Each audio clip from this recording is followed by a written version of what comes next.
Hello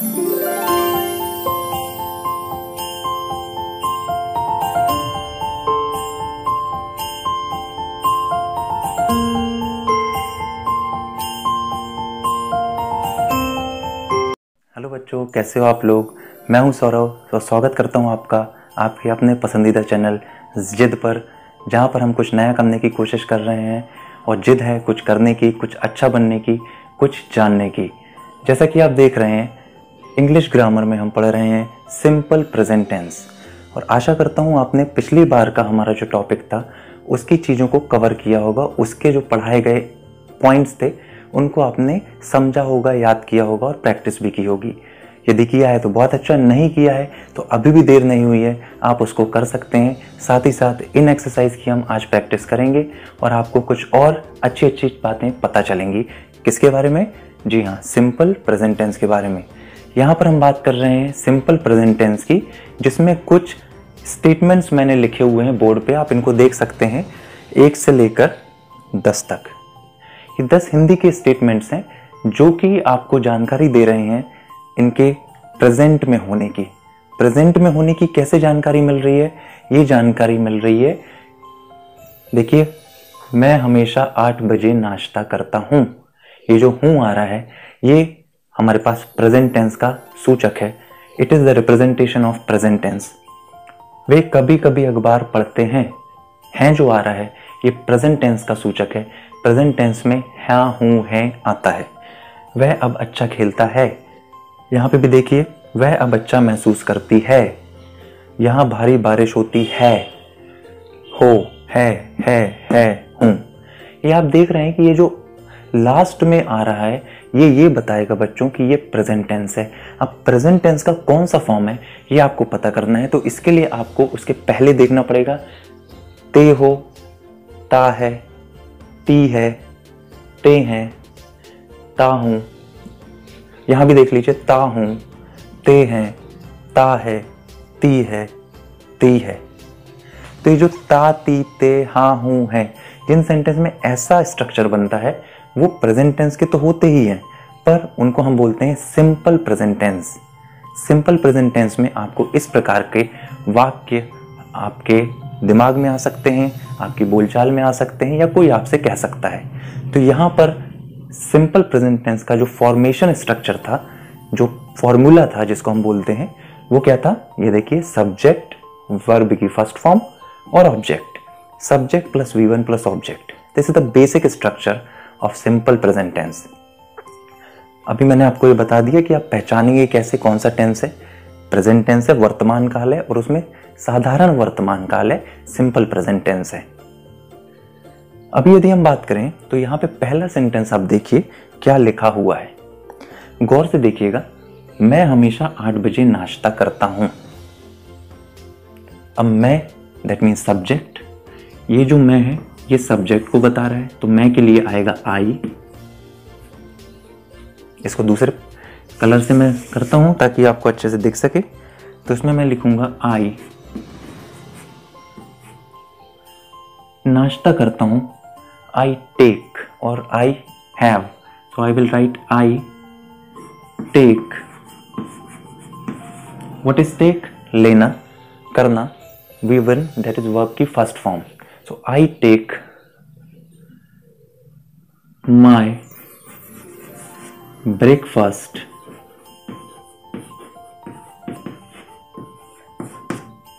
I take my breakfast exactly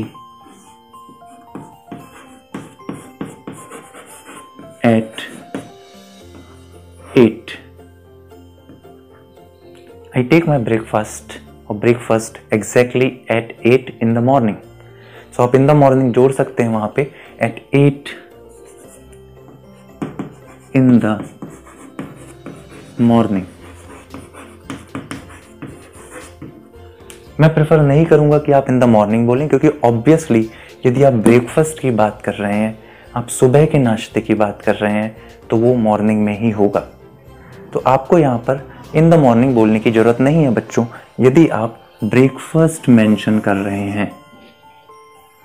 so I take my breakfast exactly at 8. That will be understood वो सामान्य जन तौर पर समझा जा सकेगा कि सुबह के ही 8 बजे होगा।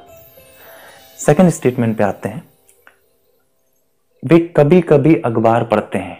अब वे थर्ड पर्सन प्लूरल नंबर, तीसरे व्यक्ति जो बहुत सारे हैं तो दे, वे के लिए हम यूज करेंगे दे। कभी कभी समटाइम्स,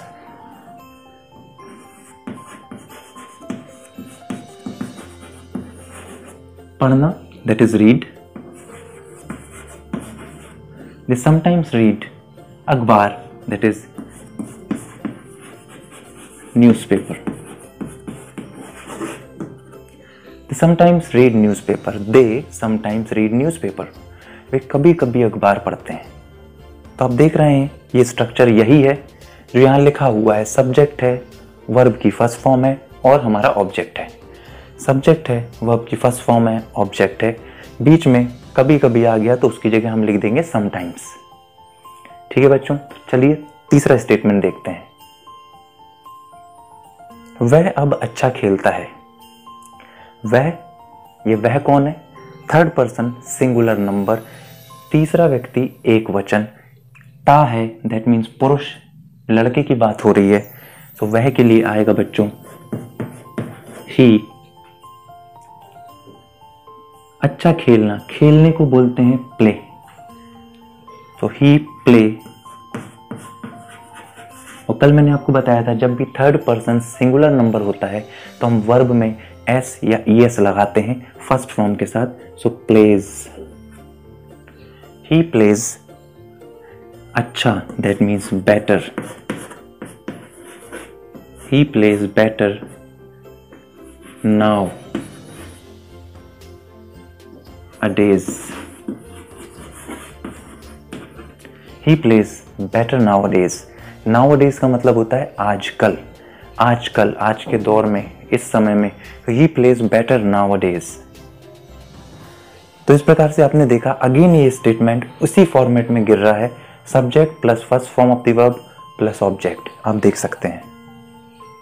तो ये आपको ध्यान में रखने वाली बात है कि सबसे पहले आपको पता होना चाहिए कि सेंटेंस जो आपके दिमाग में आ रहा है, आपके बोलचाल में यूज होने वाला है, वो किस प्रकार का है। वो वर्तमान में है, वर्तमान में किस प्रकार का है, ता है, ती है, ते हैं, तो वो सिंपल प्रेजेंट टेंस की कैटेगरी में आएगा। तो चलिए अगला देखते हैं। चौथे नंबर का स्टेटमेंट हमारे पास है, वह अब अच्छा महसूस करती है। ती है, स्त्रीलिंग है, गर्ल है, उसके लिए आएगा बच्चों शी। शी महसूस करना, फील करना, इंग्लिश में महसूस करने को बोलते हैं feel. She feel, third person singular number, तीसरा व्यक्ति एक वचन, एस लगेगा। She feels better now, she feels better now। yes, you listen correctly, you heard correctly, she feels better now। वह बच्चा महसूस करती है। you can also call nowadays, आप nowadays भी बोल सकते हैं, she feels better nowadays। so this is the structure and its pattern for the statement number 4, वह अब अच्छा महसूस करती है। क्लियर बच्चों? तो चलिए देखते हैं अगला नंबर, पांचों। यहां भारी बारिश होती है। यहां भारी बारिश होती है, बारिश होने को बोलते हैं it rain. It rain, it rains, it rains, it rains मतलब बारिश होना, ये आप ध्यान रखिए। बारिश होने को बोलते हैं इट रेन्स। तो भारी बारिश होती है, बारिश होती है, इट रेन्स। यहां हेयर भारी, heavily, so it rains heavily here. It rains इसका मतलब है बारिश होना, इट रेन्स हैविली हेयर। और you can also say it rains here heavily, it rains here heavily, और it rains heavily here. So this is the fifth one. यहाँ भारी बारिश होती है. तो चलिए देखते हैं अगला. तुम सही अंग्रेजी बोलते हो. तुम that means you. बोलना speak. सही correct. English. You speak correct English or you speak English correctly. So you can say you speak correct English. So this is the answer for तुम सही अंग्रेजी बोलते हो. The translation of this in English is you speak correct English. Now see the next one. कुत्ता भौंकता है. अगला sentence है कुत्ता भौंकता है. कुत्ता that means dog. भौंकने को बोलते हैं bark and third person singular number dog barks. Dog barks loudly. कुत्ता तेज भौंकता है और कुत्ता भौंकता है that means dog barks. That bark means भौंकना. Now next sentence है देखते हैं अगला नंबर 8th one. वह हंसती है. ती है प्रेजेंट सिंपल या सिंपल प्रेजेंट. वह ती है लड़की शी. हंसना लाफ स्माइल. मुस्कुराना होता है स्माइल. हंसना होता है laugh. She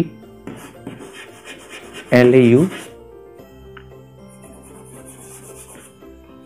GHS. She laughs.